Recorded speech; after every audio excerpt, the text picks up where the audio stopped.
Well, hi everyone, and welcome to Buffett and Beyond Research Stock of the Week. And we're going over Advanced Micro Devices, as this week they came out with earnings that were above estimates. And over 5 years, it's more than quadrupling the S&P 500. So folks, let's get right to it. And remember, if you want to live on this beach like Jimmy Buffett once did, you've got to learn how to invest even better than Warren Buffett does now. And for those of you who have questions, and we get a lot of questions, especially from YouTube, and we want to offer you, just go to our site and sign up for the full month free subscription. Now, you're going to get 4 letters a week, 4 daily letters a week, and 3 videos each week. We just need your name and email, no credit card or anything, just your name and email, and then you can see the follow-up that we do to some of these stocks, especially the one we're going over today. And just go to BuffettandBeyond.com, Buffett spelled with 2 F's and 2 T's. Okay, let's go over Advanced Micro Devices, and it is a leading maker of integrated circuits, and it was keeping up with NVIDIA for a while until this past year, and it produces microprocessors for desktop PCs, portable computers, servers, and it includes Athlon, Turion, and Opteron designs compatible with Windows apps. It also manufactures graphics processors and circuits for communications equipment. Now, revenue has been up 80% year over year. And one of the things you don't see here is that computer segment was up 85%. However, the gaming segment was down 48%. So overall it was up, but the gaming center lost sales, and therefore the stock has been hurting. Well, I shouldn't say hurting, but it hasn't been doing what we expected it to do. Even though revenue, right at the bottom here, revenue has been up 80% year over year. That's phenomenal, folks. Has 26,000 employees, and that's almost doubled over the past year and a half. So we're looking at a company that is definitely growing, and so is this whole area. Okay, and let's look at the 5-year averages, and the green lines represent AMD, the blue lines represent the average stock in the S&P 500.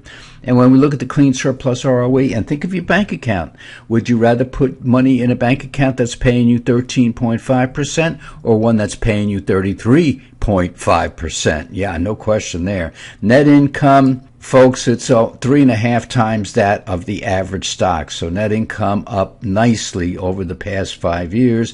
Revenue almost 3 times it is 3 times the average stock out there. But these are 5-year averages. So let's look at the yearly numbers, and we can see what happened to this stock this year. When we look at the net income, now these are the clean surplus earnings, and that means they're earnings with non-recurring items taken out, and what it leaves us with is the core operations of the company, so that we can compare one company to another. You see, the thing about clean surplus is it is a comparable number. It might be high and it might be low, but how does it compare to a Microsoft? How does it compare to a Google?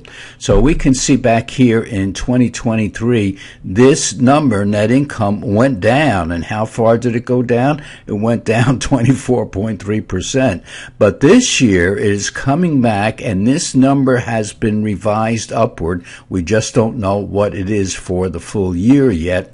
And then next year, it's expected to go up about 60%. So folks, this is looking pretty nice in here. And for the clean surplus return on equity, we want a stock in our growth portfolio that's over 20%. You can see this stock constantly does that, but because it dropped so low in 2023, and then 2024 started coming back, and now projected for 2025, 30.7%. Very nice. And we like to see the average stock has a 13.5% clean surplus ROE. To get in our growth portfolio, we want to see 20%. What we like about this stock, retention rate. In other words, how much of the money it is making does it retain itself in order to grow 100%. We like to see that. Now, net income growth, let's go back down here. You can see that in 2023, it had a tough year. All of a sudden started coming back for 2024 this year and expected to go up even higher next year. So this is very, very nice, and we're expecting good things out of this company. And of course, just the other day, it came out and surprised expectations. Now, let's see how it's done over the past 12 months. Black line is the S&P 500, and this mustard-colored line is AMD. So you can see that it was having trouble back here. Now, this is over 12 months, having trouble back here, and then all of a sudden shot up, and then now has started coming back down again until just the other day. And we're talking about 2 days ago, and all of a sudden it's starting to come back again. Now, over the past 5 years, yeah, there's that quadrupling of the S&P 500. Again, S&P is in black. Over the past 5 years, up about 80%, and this stock is up about 380%. And you can see where it had trouble for this year. So this is year to date. Now, back here is about a full year. From this point to this point is almost a full year, and you can see it really has done very well over the past 1 year. But when you look at year to date, it has done about nothing while the S&P was rising.